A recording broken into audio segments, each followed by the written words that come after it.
চট্টগ্রাম শাহ আমানত বিমানবন্দরের রানওয়ে 2-3-তে আগুনে পুড়ছে নেপচুন এয়ারলাইন্সের এয়ারবাস 230। 65 জন প্যাসেঞ্জার এবং ক্রু নিয়ে অবতরণের সময় টেক্সিওয়ে ব্রাভো পয়েন্টে ছিটকে পড়ে আগুন ধরে যায় প্রতীকী বিমানটিতে। বিমানে আগুন লাগার খবর পেয়ে তাৎক্ষণিকভাবে নিয়ন্ত্রণ কক্ষ থেকে জানিয়ে দেওয়া হয় উদ্ধারকারী সবগুলো সংস্থাকে। আগুন নেভানোর কাজ শুরু করে ফায়ার সার্ভিসের একাধিক টিম। হতাহতদের উদ্ধারের পাশাপাশি পরিস্থিতি নিয়ন্ত্রণে ঘটনাস্থলে ছুটে আসে সেনাবাহিনী, পুলিশ সহ সরকারি সব সংস্থা।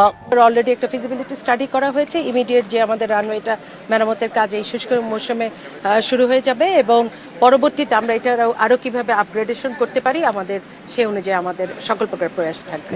একদিকে চলছে দুর্ঘটনা কবলিত নেপচুন এয়ারলাইন্সের বিমানের আগুন নেভানোর তৎপরতা, আবার অন্যদিকে হতাহতদের উদ্ধার। সেই উদ্ধার কাজে উড়ে এসে যোগ দেয় বিমান বাহিনীর হেলিকপ্টার।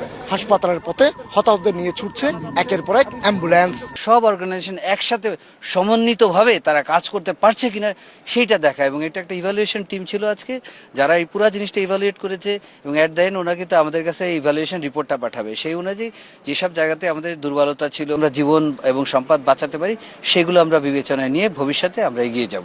এবারের মহড়ায় বিমান বাহিনী, সেনাবাহিনী, ফায়ার সার্ভিস, পুলিশ, আনসার এবং চিকিৎসকদের 400 সদস্য অংশ নিয়েছেন। হয়তো এই বিমান দুর্ঘটনা, আগুন নেভানো এবং হতাহতদের উদ্ধার করা সাজানো, তারপরও আন্তর্জাতিক নিয়ম অনুযায়ী সক্ষমতার পরীক্ষা দিয়েছে চট্টগ্রাম শাহ আমানত বিমানবন্দর। অগ্নি দুর্ঘটনা কবলিত বিমানটিকে উদ্ধার করা, হতাহতদেরকে হাসপাতালে নেওয়ার ক্ষেত্রে সময় লেগেছে মাত্র 15 মিনিট।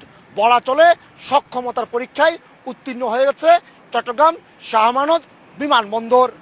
চট্টগ্রাম শাহ আমানত বিমানবন্দর থেকে কমল দে, সময় সংবাদ।